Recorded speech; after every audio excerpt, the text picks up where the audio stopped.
ओम शांति। 10 जुलाई 2024 के ईश्वरीय महावाक्य। पहले एक नज़र मुरली के मुख्य पॉइंट पर। बाबा ने कहा, ऐसे तो कोई कह न सके कि हम सारा समय देही अभिमानी हो बैठे हैं।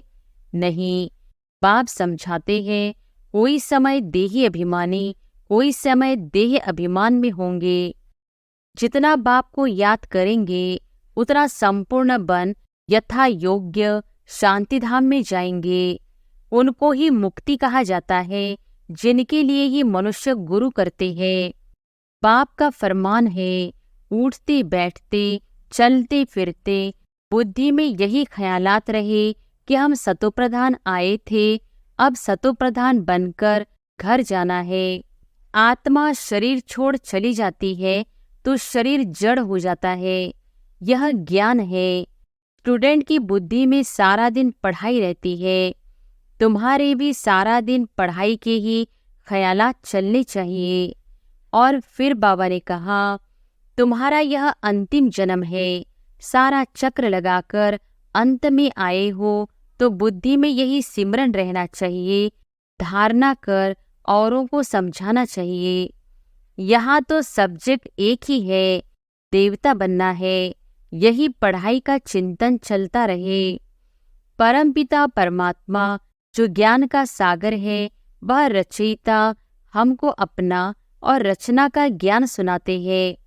अब हमको वापस घर जाना है। मन मना भव, यह है हमारा मंत्र। हमको पढ़ाने वाला भगवान है। हम सब ब्रदर्स हैं। हम अपने को आत्मा समझते हैं। बेहद का बाप कहते हैं, अपने को आत्मा समझ मामेकम याद करो तो तुम्हारे पाप कट जाएंगे। और फिर लास्ट में बाबा ने कहा, दुश्मन आते हैं क्यों? धन के पिछाड़ी। भारत में इतने मुसलमान और अंग्रेज क्यों आए? पैसा देखा, पैसे बहुत थे, अब नहीं है तो अब और कोई है नहीं। पैसे ले खाली कर गए। एक दिन ऐसा भी आएगा जो दुनिया बहुत खाली हो जाएगी, सिर्फ भारत ही रहेगा। आधा कल्प सिर्फ भारत ही होगा तो कितनी दुनिया खाली होगी। अहो प्रभु, तेरी लीला। महिमा करके मरेंगे परंतु पा तो कुछ नहीं सकेंगे। देह अभिमान में आने से ही उल्टे काम करते हैं। देही अभिमानी होने से अच्छा काम करेंगे। पढ़ाई में दिन प्रतिदिन आगे बढ़ना है, पीछे थोड़ी ही हटना है। दैवी गुणों के बदले आसुरी गुण धारण करना, यह तो पीछे हटना हुआ ना। यहाँ अनेक प्रकार के दुख है, फैमन, बीमारियां, अनाज आदि नहीं मिलता, फ्लड्स आती रहती। भला लखपति करोड़पति है, जन्म तो विकारों से ही होता है ना। धक्का खाया, मच्छर ने काटा, यह सब दुख है ना। नाम ही है रौरव नर्क, तो भी कहते रहते फलाना स्वर्ग पधारा। अरे स्वर्ग तो आने वाला है, फिर कोई स्वर्ग गया कैसे? और अब सुनते हैं महावाक्यों को विस्तार से। मुरली का सार। मीठे बच्चे, अब सतोप्रधान बन घर जाना है, इसलिए अपने को आत्मा समझ निरंतर बाप को याद करने का अभ्यास करो। उन्नति का सदा ख्याल रखो। प्रश्न है, पढ़ाई में दिन प्रतिदिन आगे बढ़ रहे हैं या पीछे हट रहे हैं, उसकी निशानी क्या है? उत्तर है, पढ़ाई में अगर आगे बढ़ रहे हैं तो हल्केपन का अनुभव होगा। बुद्धि में रहेगा, यह शरीर तो छीछी है, इसको छोड़ना है। हमको तो अब घर जाना है। दैवी गुण धारण करते जाएंगे। अगर पीछे हट रहे हैं तो चलन से आसुरी गुण दिखाई देंगे। चलते फिरते बाप की याद नहीं रहेगी। वह फूल बन सबको सुख नहीं दे सकेंगे। ऐसी बच्चों को आगे चल साक्षात्कार होंगे, फिर बहुत सजाएं खानी पड़ेगी। ओम शांति। बुद्धि में यह ख्यालात रहे कि हम सतोप्रधान आए थे, रूहानी बाप रूहानी बच्चों को समझाते हैं। यहाँ सब बैठे हैं, कोई तो देह अभिमानी है और कोई देही अभिमानी होंगे। कोई सेकंड में देह अभिमानी और सेकंड में देही अभिमानी होते रहेंगे। ऐसे तो कोई कह न सके कि हम सारा समय देही अभिमानी हो बैठे हैं। नहीं, बाप समझाते हैं, कोई समय देही अभिमानी, कोई समय देह अभिमान में होंगे। अब बच्चे यह तो जानते हैं, हम आत्मा इस शरीर को छोड़ जाएंगे अपने घर। बहुत खुशी से जाना है। सारा दिन चिंतन ही यह करते हैं, हम शांति धाम में जाए, क्योंकि बाप ने रास्ता तो बताया है। और लोग कभी इस विचार से नहीं बैठते होंगे। यह शिक्षा किसको मिलती ही नहीं है, ख्याल भी नहीं होगा। तुम समझते हो यह दुखधाम है। अब बाप ने सुखधाम में जाने का रास्ता बताया है। जितना बाप को याद करेंगे उतना संपूर्ण बन यथा योग्य शांतिधाम में जाएंगे। उनको ही मुक्ति कहा जाता है, जिसके लिए ही मनुष्य गुरु करते हैं। परंतु मनुष्यों को बिल्कुल पता नहीं कि मुक्ति जीवन मुक्ति चीज क्या है, क्योंकि यह है नई बात। तुम बच्चे ही समझते हो। अब हमको घर जाना है।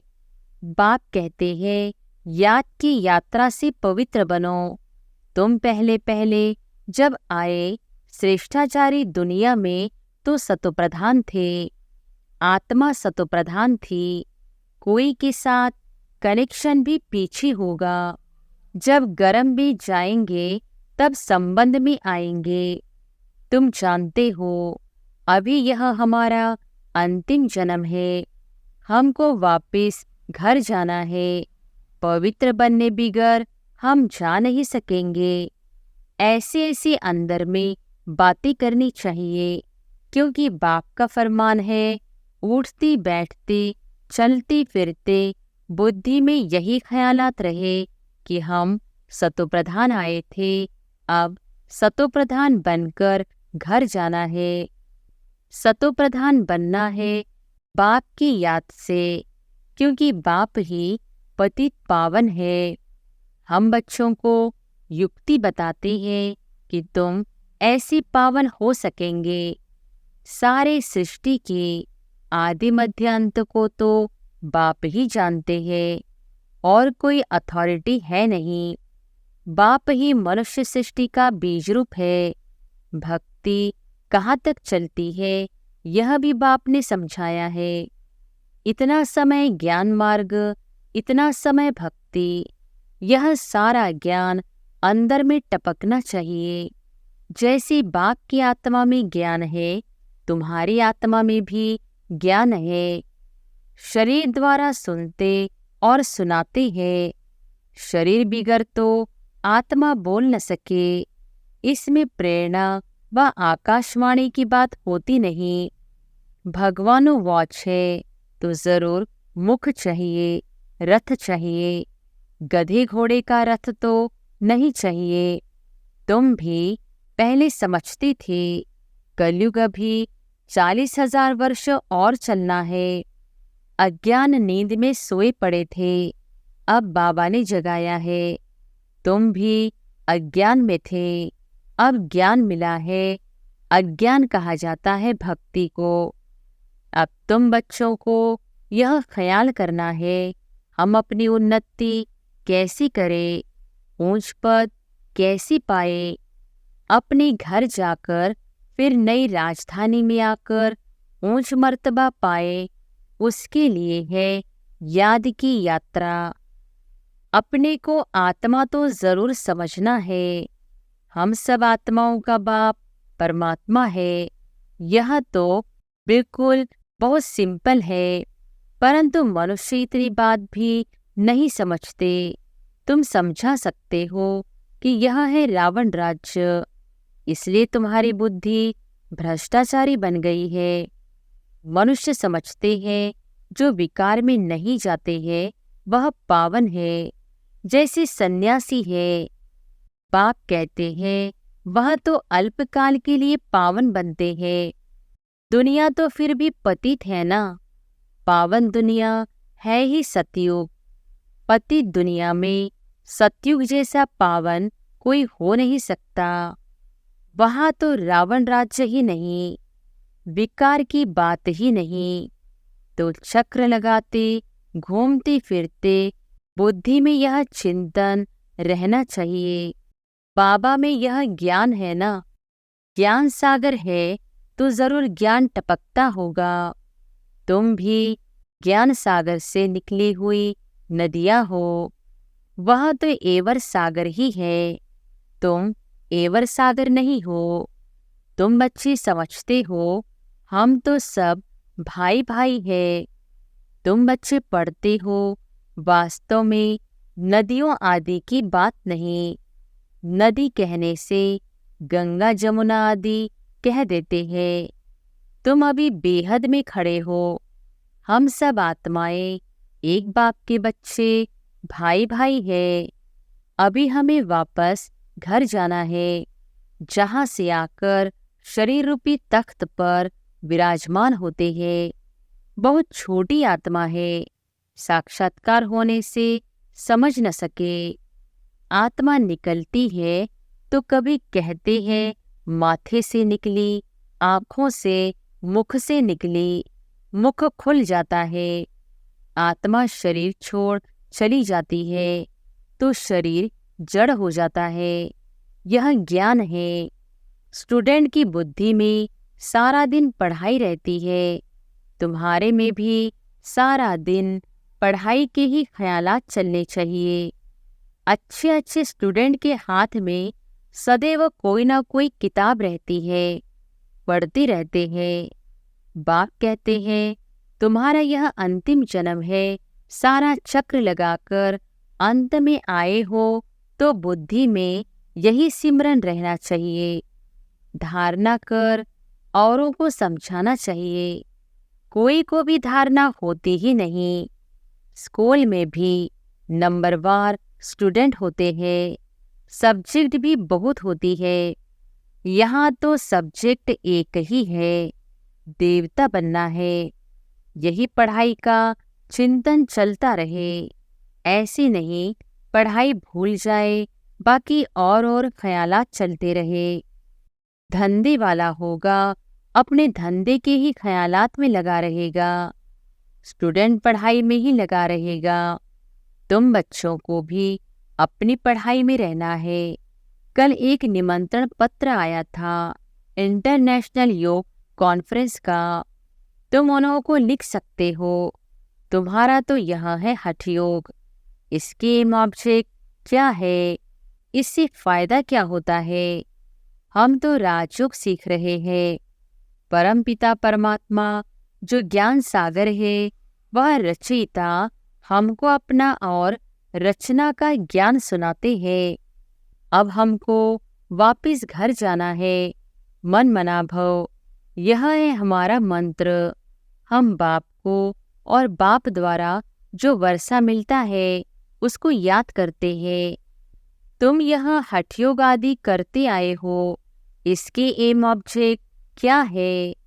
हमने अपना तो बताया कि हम यह सीख रहे हैं। तुम्हारे इस हठयोग से क्या मिलता है? ऐसा रिस्पॉन्ड नटशेल में लिखना है। ऐसे निमंत्रण तो तुम्हारे पास बहुत आते हैं। ऑल इंडिया रिलीजियस कॉन्फ्रेंस का तुमको निमंत्रण आए और तुमको बोले आपका एम ऑब्जेक्ट क्या है, तो बोलो हम यह सीख रहे हैं। अपना जरूर बताना चाहिए। क्यों? यह राजयोग तुम सीख रहे हो। बोलो हम यह पढ़ रहे हैं। हमको पढ़ाने वाला भगवान है। हम सब ब्रदर्स हैं। हम अपने को आत्मा समझते हैं। बेहद का बाप कहते हैं, अपने को आत्मा समझ मामेकम याद करो तो तुम्हारे पाप कट जाएंगे। ऐसी ऐसी लिखत बहुत अच्छी रीति छपाकर रख दो, फिर जहाँ जहाँ कॉन्फ्रेंस आदि हो वहाँ भेज दो। कहेंगे यह तो बहुत अच्छे कायदे की बात सीखते हैं। इस राजयोग से राजाओं का राजा विश्व का मालिक बनते हैं। हर 5000 वर्ष बाद हम देवता बनते हैं, फिर मनुष्य बनते हैं। ऐसे ऐसे विचार सागर मंथन कर फर्स्ट क्लास लिखत बनानी चाहिए। उद्देश्य तुमसे पूछ सकते हैं तो यह छपा हुआ रखा हो। हमारी एम ऑब्जेक्ट यह है। ऐसे लिखने से टेम्पटेशन होगी। इसमें कोई हठयोग व शास्त्रार्थ करने की बात नहीं। उनको शास्त्रार्थ का भी कितना अहंकार रहता है। वे अपने को शास्त्रों की अथॉरिटी समझते हैं। वास्तव में तो वह पुजारी है। अथॉरिटी तो पूज्य को कहेंगे। पुजारी को क्या कहेंगे? तो यह क्लियर कर लिखना चाहिए हम क्या सीखते हैं। बीके का नाम तो मशहूर हो गया है। योग तो 2 प्रकार का है। एक है हठ योग, दूसरा है सहज योग। वह तो कोई मनुष्य सिखला न सके। राजयोग एक परमात्मा ही सिखलाते हैं। बाकी यह अनेक प्रकार की योग है। मनुष्य मत पर वहाँ देवताओं को तो किसके मत की दरकार नहीं, क्योंकि वर्षा लिया हुआ है।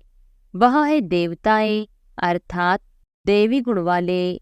जिनमें ऐसी गुण नहीं उनको असुर कहा जाता है। देवताओं का राज्य था, फिर वह कहाँ गए? 84 जन्म कैसे लिए? सीढ़ी पर समझाना चाहिए। सीढ़ी बड़ी अच्छी है। जो तुम्हारे दिल में है वह इस सीढ़ी में है। सारा मदार पढ़ाई पर है। पढ़ाई है सोर्स ऑफ इनकम। यह है सबसे ऊंची पढ़ाई, द बेस्ट। दुनिया नहीं जानती कि द बेस्ट कौन सी पढ़ाई है। इस पढ़ाई से मनुष्य से देवता डबल क्राउन बन जाते हैं। अभी तुम डबल सिरताज बनने का पुरुषार्थ कर रहे हो। पढ़ाई एक ही है, फिर कोई क्या बनते कोई क्या। वंडर है। एक ही पढ़ाई से राजधानी स्थापन हो जाती है। राजा भी बनते तो रंक भी बनते। बाकी वह दुख की बात होती नहीं। मर्तबे तो है ना। यहाँ अनेक प्रकार के दुख है। फैमन, बीमारियां, अनाज आदि नहीं मिलता। फ्लड्स आती रहती। भले लखपति करोड़पति है, जन्म तो विकारों से ही होता है ना। धक्का खाया, मच्छर ने काटा, यह सब दुख है ना। नाम ही है रौरव नरक, तो भी कहते रहते फलाना स्वर्ग पधारा। अरे स्वर्ग तो आने वाला है, फिर कोई स्वर्ग गया कैसे? किसको भी समझाना तो बहुत सहज है। अब बाबा ने ऐसे निबंध दिया है, लिखना बच्चों का काम है। धारणा होगी तो लिखेंगे भी।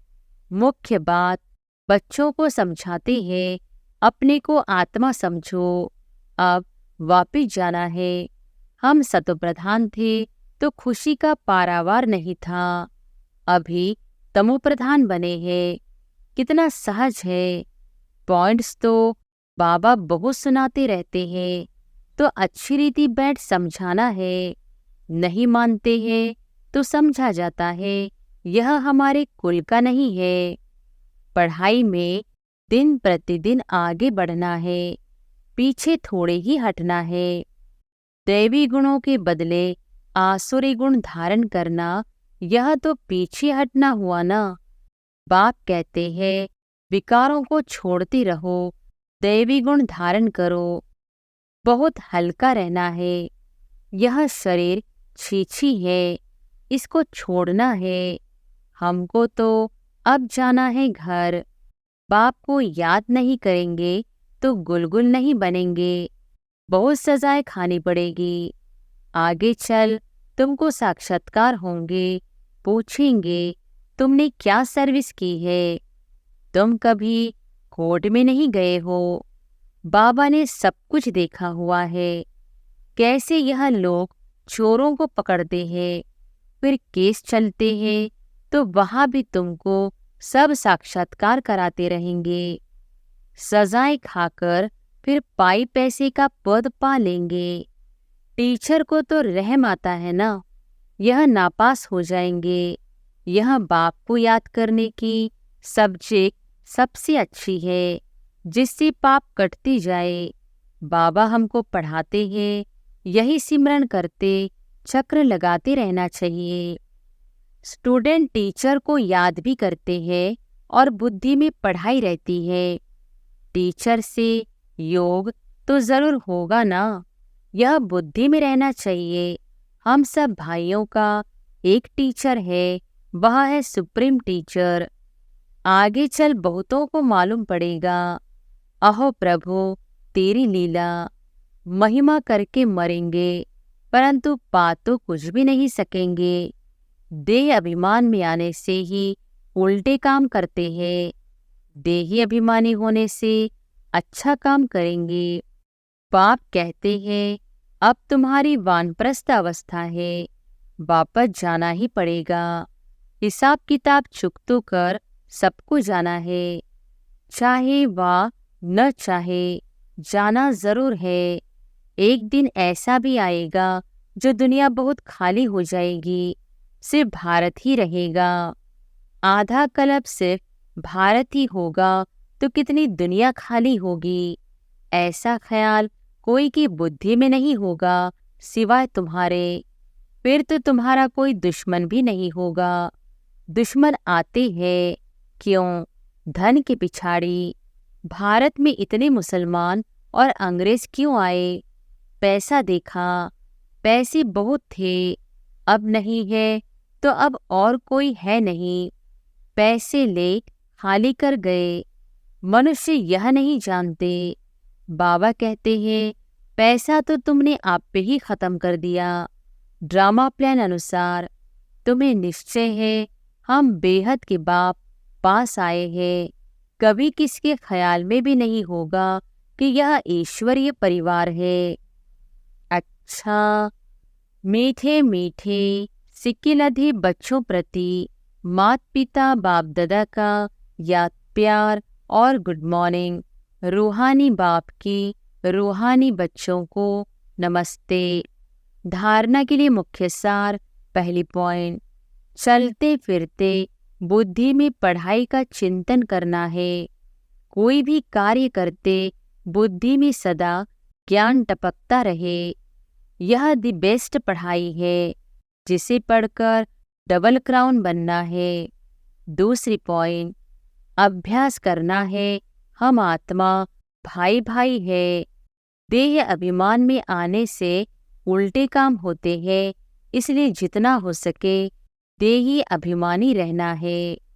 वरदान है सत्यता की शक्ति द्वारा सदा खुशी में नाचने वाले शक्तिशाली महान आत्मा भव। सत्यता की शक्ति द्वारा सदा खुशी में नाचने वाले शक्तिशाली महान आत्मा भव। कहा जाता है सच तो बीठो नच। सच्चा अर्थात सत्यता की शक्ति वाला सदा नाचता रहेगा, कभी मुरझाएगा नहीं, उलझेगा नहीं, घबराएगा नहीं, कमजोर नहीं होगा। वह खुशी में सदा नाचता रहेगा, शक्तिशाली होगा। उसमें सामना करने की शक्ति होगी। सत्यता कभी हिलती नहीं है, अचल होती है। सत्य की नाव डोलती है लेकिन डूबती नहीं। तो सत्यता की शक्ति को धारण करने वाली आत्मा ही महान है। स्लोगन है व्यस्त मन बुद्धि को सेकंड में स्टॉप कर लेना ही सर्वश्रेष्ठ अभ्यास है। अच्छा, ओम शांति।